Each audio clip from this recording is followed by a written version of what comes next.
And welcome To to. the Coach Approach podcast. No, we need to find a better introduction than that. I Yeah, we do. think that does. Every time we say that, it just makes me think about the first time we said it. And Yeah, we've moved on from there. We've grown up, I think. we're leveling up a little bit. Uh, we have just spent 5 minutes trying to get Phil in a better position for good lighting. So, for anyone watching on YouTube, he was wanting to make sure that he looks absolutely tip top for anyone who wanted to watch. I'm not looking tip top. I've not had my haircut. I've not had my beard done. It's been a busy end of the month. You know what? I haven't, like, my But kid needs doing. I'm getting a haircut you tomorrow. still look handsome, mate. You always look handsome. You know that. Thank you, mate. It's natural to me, to be honest. I just I wake know, mate. up like this. We can't all be blessed like you, bro. So you wait, you've got your hair. Your hair is as long as it comes down to your nipples. It is that long, yeah. Do you want to know the crazy thing as well? I've not even washed it yet. I said I was going to, but What have you been doing for like 2 hours? you don't, mate. I've just had an absolute nightmare, bro. Why? I went to wash my hair, didn't have the hair stuff. Went into two shops, they didn't have it, so I've had to go all the way into town, come back, traffic. By the time I got back, wouldn't have had time, so I'm gonna have to do it after. Oh, you know But what? this is I've got me. problems. This is me in my raw form. No haircut, no hair wash, no beard trim. I'll be honest, mate. You look exactly the same. Yeah, mate. When I look at myself, bro. Yeah, I did. When you said that earlier today, I was like, your hair is as far as down to your nipples. I was like, what? Yeah, when it's wet, it's all the way down. It's long. Mate. But anyway, how? Well, to be honest, we haven't really caught up actually. What's your plans over Christmas? Do you know what? Proper chilled one for me this year. Yeah, what are you doing Christmas Just Eve and Christmas Day? um Christmas Eve, not too sure. Christmas Day, family. Literally, that's it. You celebrate Christmas in Wales? Wales? No, yeah. But do you know what? I've never actually been to Wales. So Oh, leave it out. you're harsh on Um, never been to Wales. no, do you know what? Yeah, literally just really chilled one, bro. Like, haven't got any crazy parties or motives or anything like that. Literally just gonna be with family, bro. Yeah, nice, mate. What about you? Got any nice plans? Um, Christmas Eve, we're gonna go to the Rainbow, have a couple of drinks there by the fire, Us- hopefully. Usually. Me and the boys. One of our good mates has just had a baby yesterday. So maybe she'll be coming with the family and the newborn baby. Like the standard group of friends. Christmas Day, we've decided again last year for anyone. So for anyone who doesn't or hasn't done this, I highly recommend it. The stress of cooking, cleaning, hosting. We did that when we first moved into our house, me and Naomi, and it was hell. I hated it. It was the worst Christmas ever. So then the following Christmas, we decided to go to a pub. So you're going to the Pilot in Meads. Uh, so we, Nice. oh yeah, last year it was the best Christmas ever. We had some drinks, had good. The food was amazing, the service was amazing. Everyone was in good spirits. Um, and yeah, we were there for like from like 11:30 to like 3, 4, and it was just the best time. So we are doing exactly the same this year. And it takes away the stress of you having to, yeah, host everyone, Yeah. cook for everyone, all the cleaning that you have to do post Christmas. It's a horrible. And I remember just Naomi. Me and Naomi barely spoke. I think we argued more than anything. You know, Really? you do this. Why are you not doing that? Well, check if everyone's got water. And I was like, oh my God. And the dogs were barking. Oh, it was hell. It was hell. And then Boxing Day, we are spending with my family. We're going to go for a nice walk and then going to our friend's house again. So no training for me Christmas Day or Boxing Day. No, you have to get it's it's paramount that you get a Christmas Day session in. No, no, Naomi wouldn't let me. Naomi, Do you know no, what? I Naomi. might I might slack on I might like yeah, just slack on the weight training sometimes. As we've spoken before, I enjoy other modes of training, but Yeah. I always train on Christmas. If not Christmas Day, then Boxing Day. Well, it's only Boss Gym open. Is it? Yeah. Yeah, it's only Boss Gym that's open. My gym's closed Christmas Day and Boxing Day. For anyone that's listening, then if you're stuck on a gym to go to on Christmas Day, if yours is closed, Boss Boss Gym's Gym the one to go to. 9 till 12, I think, but don't quote me on that.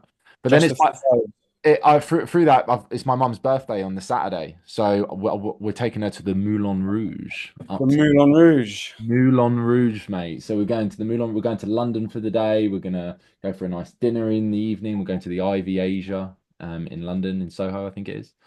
Um, so yeah, really wholesome week, I think. Still going to train. I'm still training Monday with a client. On Tuesday, I'm training on my own. Friday, I'll train legs, and then I'll have the weekend off. So that week, I'll just be training 3 times, and then back to normal routine. Come the following week. So a very wholesome week for me. Yeah, no, that's good. So in regards to training, my 2025 starting now. So I've um Yeah.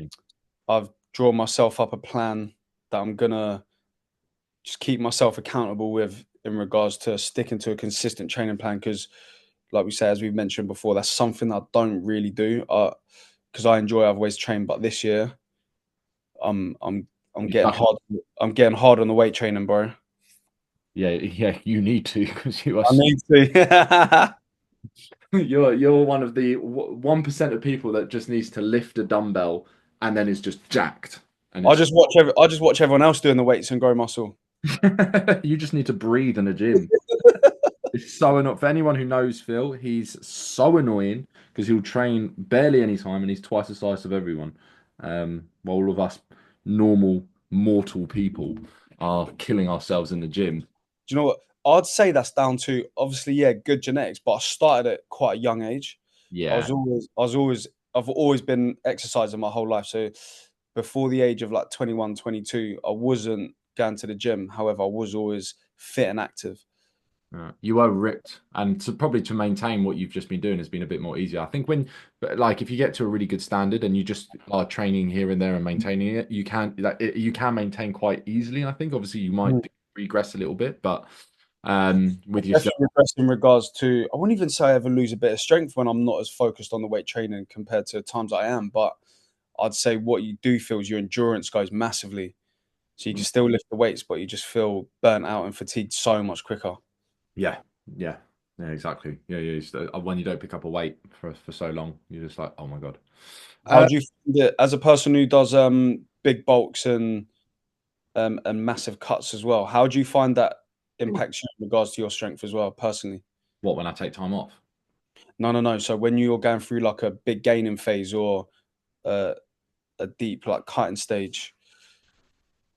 Depends on the exercise as well. I think when I'm gain right now, my strength is going up quite well. Like my body weight's going up uh in a good rate. I'm hitting like zero point 0.3, zero point 0.4 kilos up on the average every week at the moment on 3,200 calories, and my strength is aligned with that, if that makes sense. Like I'm hitting good numbers. You don't have to push you do not have to increase numbers every time on a bulk. If you were to progressively overload 10 kilos on a machine every time, you'd be on like 1,000 kilos in no time at all.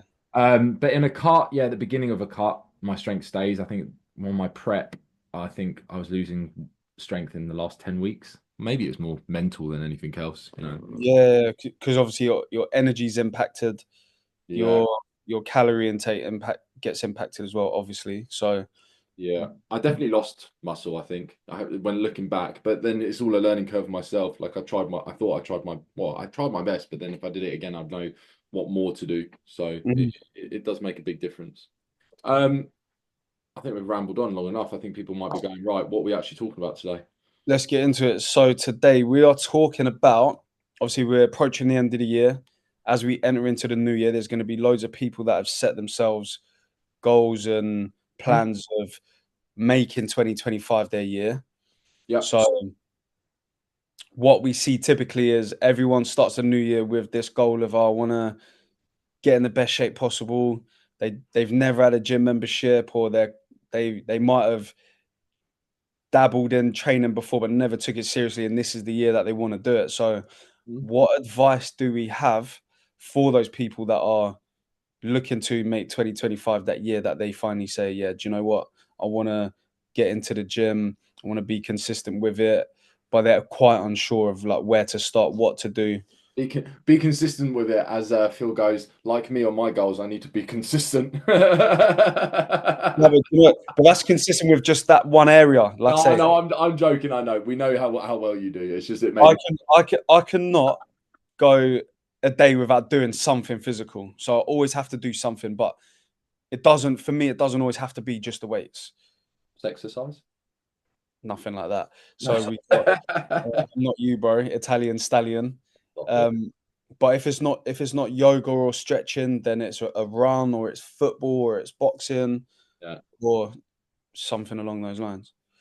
Yeah, so we had the topic like Phil's just mentioned of right, we know there's a lot of beginners going in or people like that you've mentioned, like dibble dabbing in training, start, stop, start, stop. What advice have we got as coaches to people that are ready to absolutely smash 2025? Whether you are a beginner, whether you are someone who's about to, being training, but not, trying to go, right, I need this month to really get going. And what advice do we have to you guys? I reckon I'll go first. I think as a beginner, I think don't overstep your mark. Don't overreach. For me as well, even with my one-to-one clients, I'm actually the biggest challenge is actually getting them to do less, because they're overtraining, they're over trying to do everything. So as a beginner in January going into the gym, don't think you need to train 6 days a week, 7 days a week. You need to get in, build a plan for yourself, 3 days, stick with that, be consistent with 3 days, have some form of cardio, set those targets. So your training plan, your cardio, your steps, and just start off small. Like that would be my first start. Like you don't want to like start like at the fucking 6 days a week is training, fucking 35 minutes cardio every single day, 15,000 steps. You're just gonna burn out. You know, and do you know what? That's a really good point as well, because what happens is people get really excited. It's like someone who's got a new car, they want to drive it all the time, they want to be in it all the time, and then before you know it, Mhm, it's just another car. So, and it's like with training, people get the bug for it, they get the itch for it, mhm. but they've not yet cultivated that mindset to make it a part of their existence. Then before you know it, they're just so burnt out.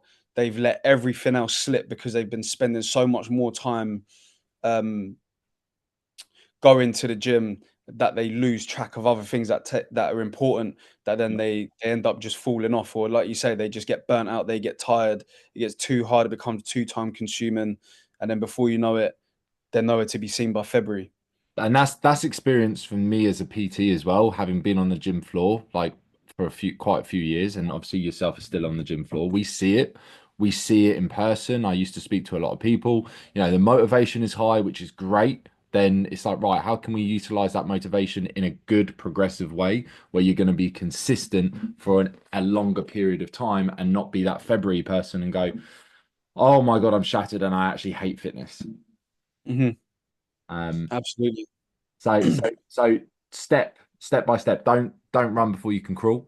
And do you know what happened? What I see in regards to that as well, people blast their body, they will ruin themselves. It comes to the weekend and they're like, I've done 14 sessions this week because they go noon and night, and then Mm, they expect to see a massive result in that time yeah.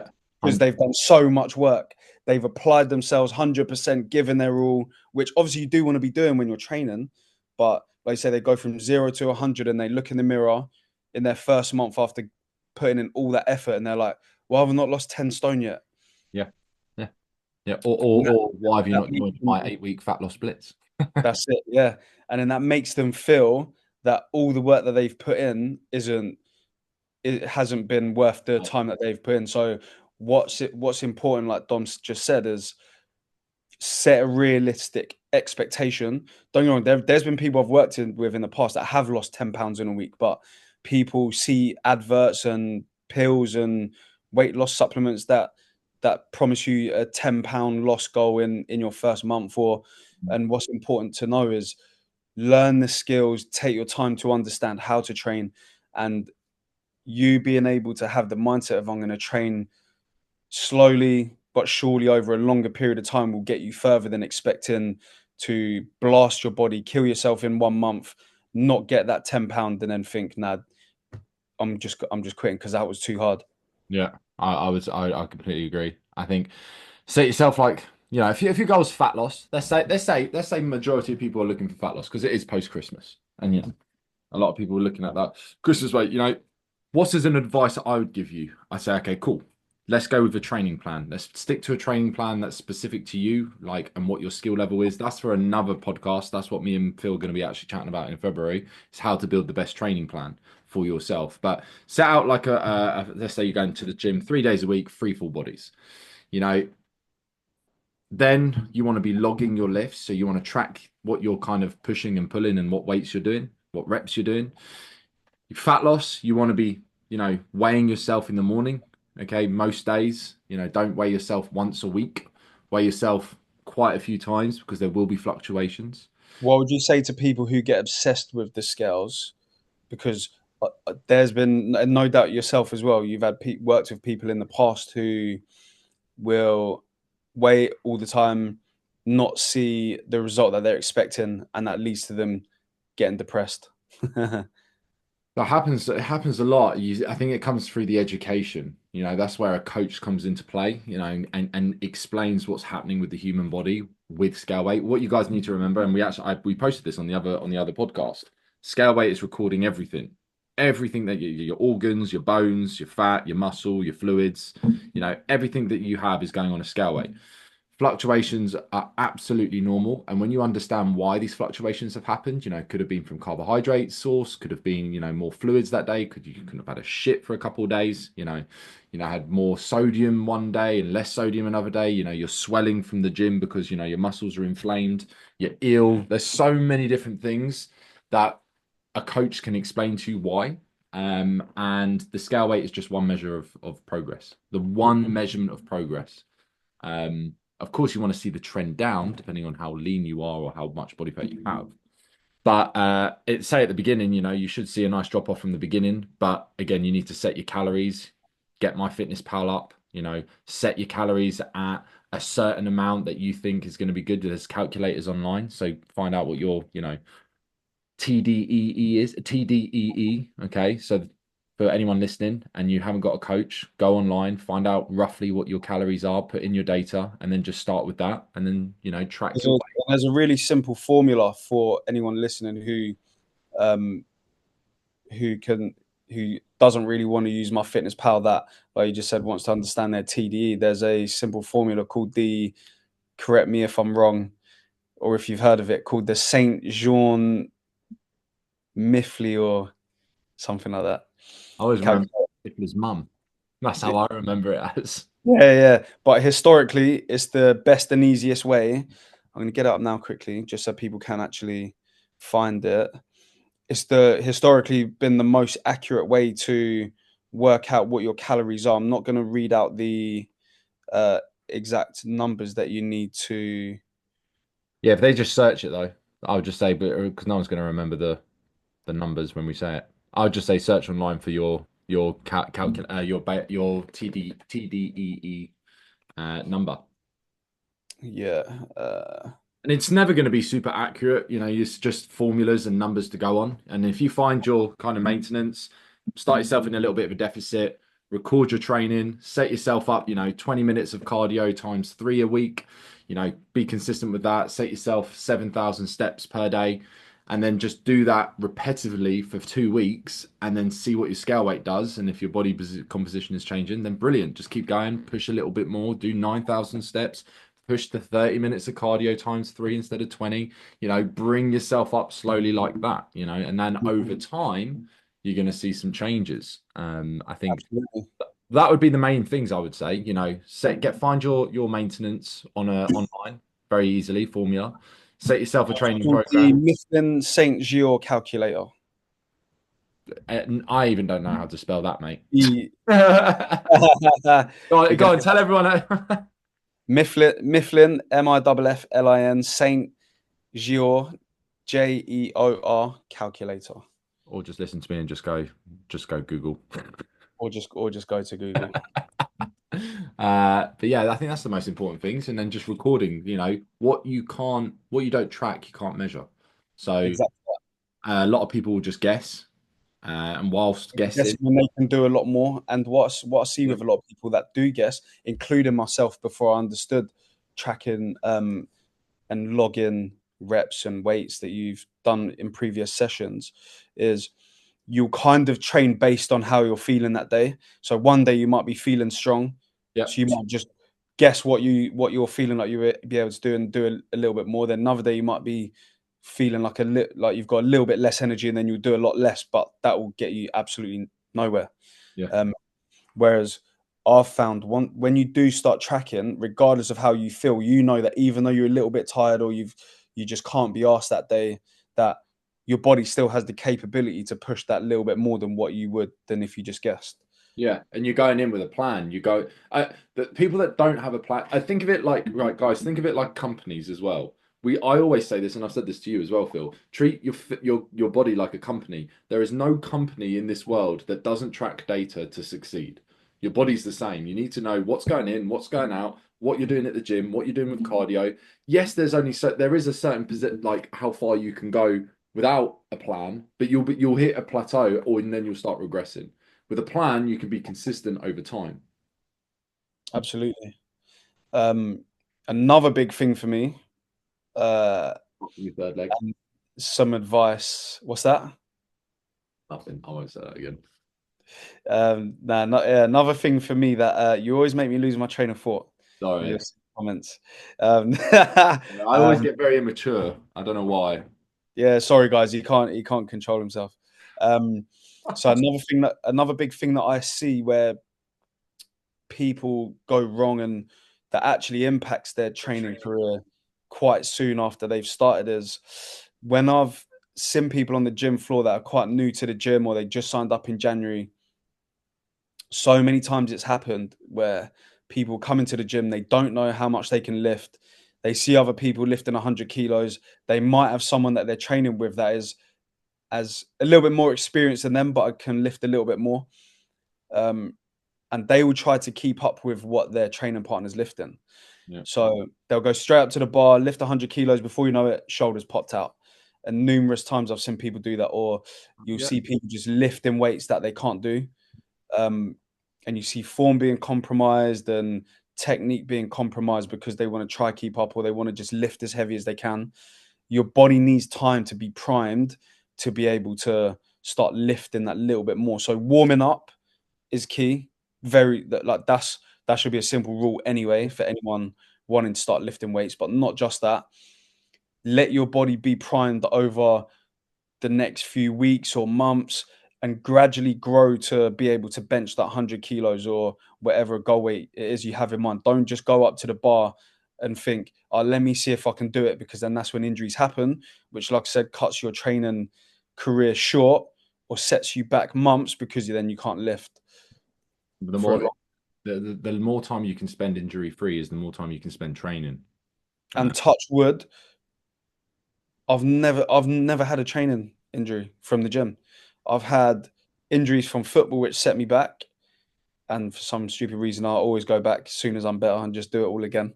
But it's that's like worth me it. in gym though. That's me in Yeah, gym. yeah. I've had some bad injuries recently. But luckily, touch wood, I've never pulled anything in the gym. Yeah. And most of injuries come outside of the gym. A lot of them Mm. don't. So yeah, stay injury free, guys. That's the most important thing. Warm up. I think as well, like everything outside of the gym actually probably counts is probably more important than the gym if your goal is fat loss. Correct me if I'm wrong, Phil. Like Absolutely. we know resistance training counts to minimal contribution to fat loss. So first of all, where's your mindset? Okay, let's make sure your mindset's in that kind of long-term journey or long-term vision. Make sure things at home are on point. Your habits. These are the things that are going to carry you over. You could train like an absolute animal, but if you haven't got your diet, your sleep, your stress managed, anything like that, doesn't matter how good you can train. If your goal is fat loss, if you've got lots of body fat to lose, you start thinking of the stuff outside of the gym as well. That's what I would always take into consideration. I actually had this conversation with a one-to-one client. I was like, look, you're loving the gym, which is great. That's a great start. But you're not sorting. We're not. Well, I'm trying to help him with, but he's not sorting anything else out, like his diet habits, his sleep, his stress, his steps, anything like that. It's just flying over him. So I'm trying to get him to see that the gym is actually probably the last point at the moment. That's it. And the easiest way to think about it is you got a pie. training is one little section of the pie that's going to get you to your goals, Mm. but you need to assess and have a think and look at, cool, what other pieces of the pie am I neglecting? What other pieces of the pie can I work on? Because there will be the other important or as important pieces that are going to help you get to where it is that you're trying to get to. hmm And then fat loss as well, guys. Like I've seen this before in January, where some people will lose a considerable amount of weight in the first 2 or 3 weeks. Then they don't lose that same, they don't have the same rate of loss. And they're going, what the fuck? Why? Why? Why is this not happening? What am I doing so wrong? Well, it's natural that you're going to start losing less weight over time. But some people hate that they can't lose, 2 pounds a week, and then they start going, well, "What's the point?" And guys, it sounds silly, and I literally have seen that so many times when I was PTing on the gym floor, and I used to catch people and chat to people that were members that in February they've just put on all of what they Well, they lost did it. Well, in they lost in January. January. Yeah, Yeah. yeah, yeah, yeah, 100%. Because they're like, well, what's the point if I'm not losing the same amount? I was like, right, your body adapts. You actually have less body fat to start. You start losing. You have less body fat to lose. Therefore, the rate of loss becomes slower, and it depends on where your conditions at. Whilst it's a cliche thing to say, but consistency is king as well. Like if you just keep to it and keep doing what you're doing, push your body every week a little bit more, rather than going balls to the walls at the beginning, I mean, you could technically, if that's what my blitz is about. We go balls to the walls, but under guidance, and I educate everyone. But yeah, consistency over everything. If you lose, let's say you lose 10 pounds, like some of your clients have lost in January. Don't expect that 10 pounds to be the same for Tuesday, depending on Tuesday to in February, depending on obviously how much body fat that you have. Mhm. The Maybe, more you have to lose, the easier it will be to lose. yeah, yeah, yeah, yeah, 100%. And then, I think when you share some clients' results that have had those kind of results, that can also impact how other people feel that are on the same journey but are in different places, because then they're like, how come that person's done that but I can't? yeah, And yeah. they think that they're doing things wrong and think that there's something wrong with their body. I think I've had that as well. I said that I've had a lot of. Well, we have clients that they see my transformations that I've created, and they're like, I don't understand how I'm being in the same position as them. And I was like, all right, okay, but X or whoever he or she was more we're focusing more on the things that actually matter. Like again, a Mhm. prime example of a previous client focusing too much on the training, and I was like, right, that's the last thing you need to worry about. To actually see the fat loss, you need to make sure you're in a deficit. How are we going to do that? Eat good foods. Make sure we get our step count nice and high. Make sure we're getting good sleep. All of these variables contribute more to your fat loss than it does your resistance training. Like, great that you love training and you've got that on lock, but let's look at everything else that's going to be actually more important to what your goal is. Absolutely. So yeah, if you're a new beginner looking to drop loads of body fat, training is actually the last thing you need to really be worrying about. Although training as PTs, like as coaches, we obviously have science is very important for everything else. Exactly that. And talking about some of the other things in a little bit more depth that you've mentioned already is and it's such a basic thing that people struggle to get to grips with and change their habits with, is food. Understanding that food married with training as well is going to take you further faster. People get all the gym gear, they'll get their gym membership set up, they'll be going to the gym, but leaving and going straight to KFC, not understanding that how you fuel and how you refuel is going to impact your results massively. And again, it's people already know that, yeah, I need to be eating better, I need to be eating better. You need to like ingrain that Mhm. hard and understand that that's going to be more important than the training, even more so. I recommend, guys, and I use this list all the time with clients. I can never say the word, but the satiety list, the list of the foods that fill you up the most. And I will refer to this all the time. I kind of know it off by heart now. But if you look at that list and look at what foods fill you up the most, especially in a fat loss phase, include that list include those foods in your diet. Potatoes, great. That's eggs again, great. Oranges actually very very filling as well. Watermelon is actually very filling as well. So remember the types of foods are going to really help fat loss. I presume we're going to be talking mostly about fat loss anyway, muscle building is a very different conversation. But yeah, look, guys, look at this the satiety list for fullness. So looking at foods that fill you up the most, and then going, okay, cool, let me eat more of that. Let me eat more of that. Make sure you got high protein, stuff like that. So that definitely helps. And if you're feeling fuller in a fat loss phase, that's a fucking win. You want to be as full as possible because feeling hungry sucks. That's it. And that's why people struggle with the weight loss because they go from eating however they were eating, whenever they were eating, to having to be a little bit more mindful. And obviously, you need to be in a calorie deficit, but being in a calorie deficit doesn't, with a goal to lose weight, doesn't necessarily mean that you need to be starving yourself. And I Mm. think that's what people think that losing weight will mean. I have a client, George.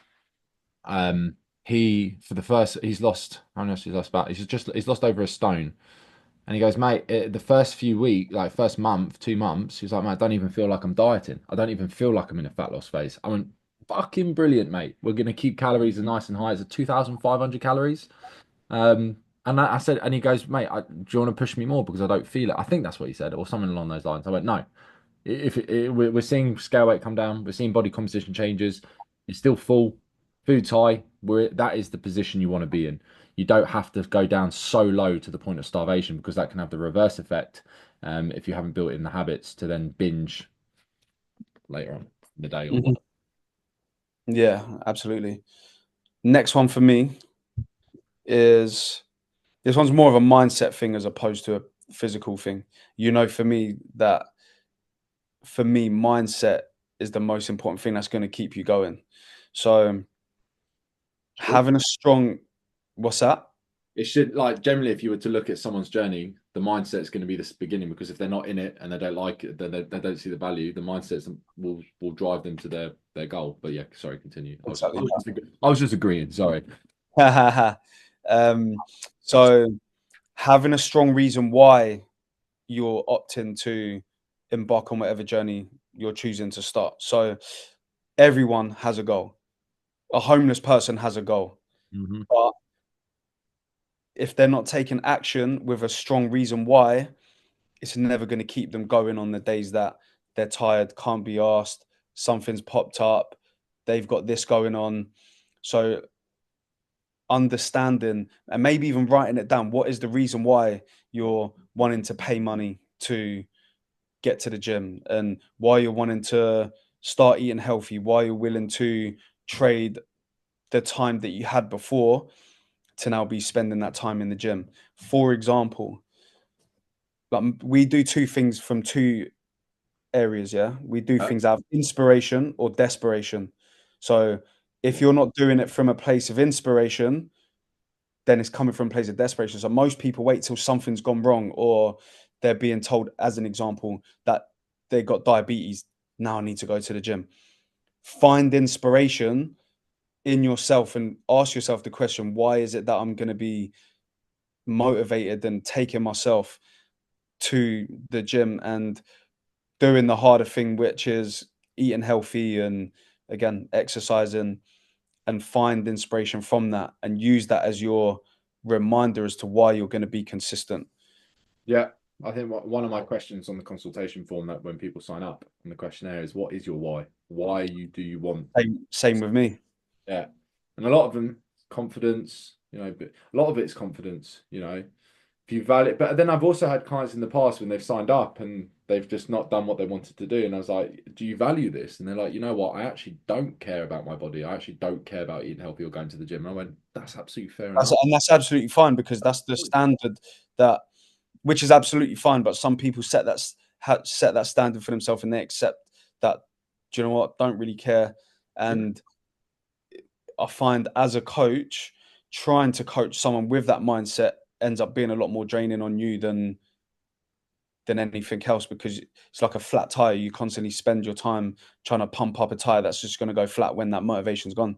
No, I think there's never any hard feelings when we have that conversation. When I've ever had that with a client, and then they're like, I just actually don't value my fitness. And I said, that's brilliant. That's fine. You found out that this isn't for you, or this isn't what you want to do, or this is not what you value. Us coaches, of course, want to help as many people as possible, but we also, we can't. coach someone who doesn't like it or enjoy it. And I've had that a few times, and that's absolutely fine. But then when you're going in on a January as well, for you guys that are listening to the podcast, remember like what Phil said, what your why is, what are you valuing, why are you getting up in the like 5 o'clock in the morning, 5:30 in the morning in the darkness to go to the gym? You want that physique in the summer. You want to look good. Requires effort. Why are you meal prepping? Because I need to eat healthy, and I know if I don't meal prep, I'm just going to grab something shit from the shop. Do it for yourself as well. That's it. And really briefly, what you just said there in regards to prepping is so key. And I'm not just talking about prepping food, but for people who have always told themselves, I ain't got the time to go to the gym. Everyone has time. I Mhm. guarantee most people say they don't have time for the gym. If you go onto their apps and you can see how much time they're spending on Instagram, WhatsApp, Netflix, Snapchat, whatever it is that you use, you spend an hour on there, you can spend an hour in the gym. However, what stops people is being unprepped for it, that they think of all the obstacles in between them being on the sofa and them getting to the gym, that they talk themselves out of it. So prepping things like making sure your gym stuff's ready the night before, making sure you got food ready, making sure you've got your pre-workout already in its cup ready for you to go and do it. All of a sudden it becomes having to do all those things in between you being at home and you going to the gym, to all you got to do is get up off the sofa and get to the gym because you got all your stuff there ready and prepped. That goes for like insight. If it's insight, it's in your mind. So if you need to get up early in the morning, have your gym stuff ready on the floor, ready to go. If you need to meal prep, make sure the food shop has been delivered or whatever at a certain day, so you've got the food in the fridge. Things like that make a big difference. Getting like for me, I won't drink my bottled water. I'll forget if I don't have it downstairs next to my coffee machine, next to my supplements every morning. So Mhm. build up the habits of putting it in, and I've learned this on Atomic Habits when I read it a few years ago as well, is if it's in sight, then it's in your mind. And making it as easy as possible and as accessible as possible will make you remember to do it. But just quickly as well about motivation, that's why I was looking down. I was on my phone. I wasn't ignoring you, by the way. I had a training phase feedback form for one of my clients, Lenny, because I'm building up his new training block for January. I was like, "How much did you enjoy the last training phase?" He goes, "I really enjoyed it." And this is someone, by the way, who's just had a baby, not him, but his partner. Uh, I really enjoyed it. I felt a lot stronger, and I've never enjoyed training so much.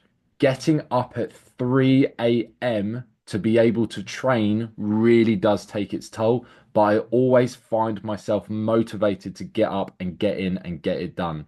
And then the last bit was like, main goal is just to push and get in the best shape I physically can for my wedding. What is his motivation? His wedding is soon. I've been coaching him for a while now.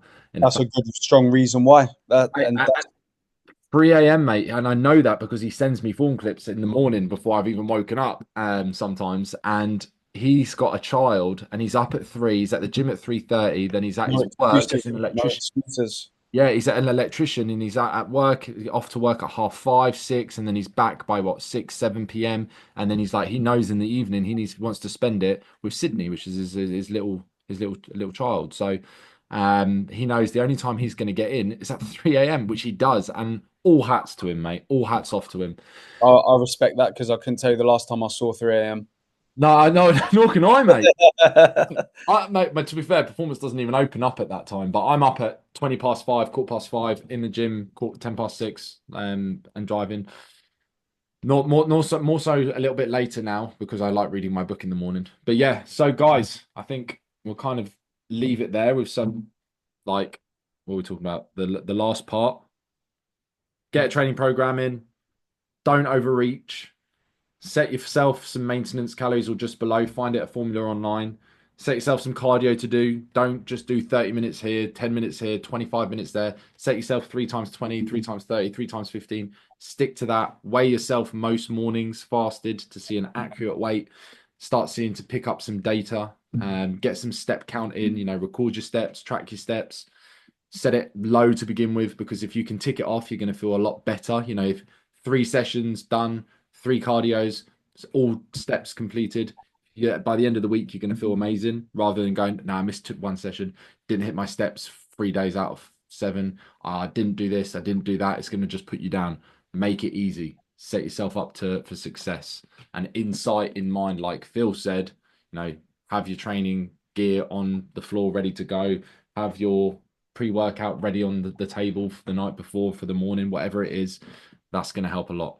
Absolutely. And again, for most new starters, last thing, don't be afraid to ask questions. Us coaches are doing what we're doing and giving value and opted to choose this profession because we want to help people. And I feel like a lot of people are too scared to ask. So if you're in the gym and you're unsure about how to use a machine or what a machine does, or you feel like I'm so bored just doing the cardio, and then you end up thinking I'm just going to cancel because I'm paying all this money just because I'm using these same two or three machines, ask us, message us on Instagram or Facebook, wherever. Ask your PT in the gym that you're at. Ask a friend who you know knows more than you, and that way you'll find the gym more enjoyable, which is going to help you last longer. Yeah, reach out to anyone who's. I used to always ask the bigger guys. That's a Basically, message us. No, but I'm joking. that's the same as me when I was starting in the gym. When I was younger, a lot younger in my teenage years, I was asking the biggest guy in the gym. Like I was really embarrassed at first, but they were more than happy to help me out. Ask the people that work at the gym. Anyone that knows us, we're always happy to help. I know I've actually got I actually had someone who worked in my who goes to my old gym, um, and asked me about his bulk because he's bulking on his own. He sent me a picture. He goes, "What do you think? What should I do?" And I said, "Mate, carry on bulking. You're still lean. You're doing great. Your strength is up. You look fantastic. We're always happy to give some advice. If you just Absolutely. ask us the question, we won't know unless you don't ask. Okay, so we're more than happy to help. That's it. Yeah. Um, So, new starters, good luck for 2025. yes, And any questions you need, we're here to help. nice. All right, guys, have a fantastic rest of your day, evening, morning, night. This is gonna be the last one until Christmas, isn't it? Oh So, yeah, just a heads up. Merry Christmas as well. Well, I'm going to try and put this out on Saturday. Let's get a quick picture for anyone who's listening on the podcast. Can't see my bicep through the hoodie. That's a bit too much. I'm currently trying to tense my arm. I might just do the peace sign. No, let's not do peace. Just smile. Ready? Go. Smile. Are you smiling? There's a smile.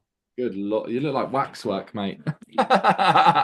Shiny. Yeah, next month we are having a guest speaker, a good friend Timo Franco, who's a genius with the human body. And we're going to discuss training plans, how me and Phil build training plans, what to look out for.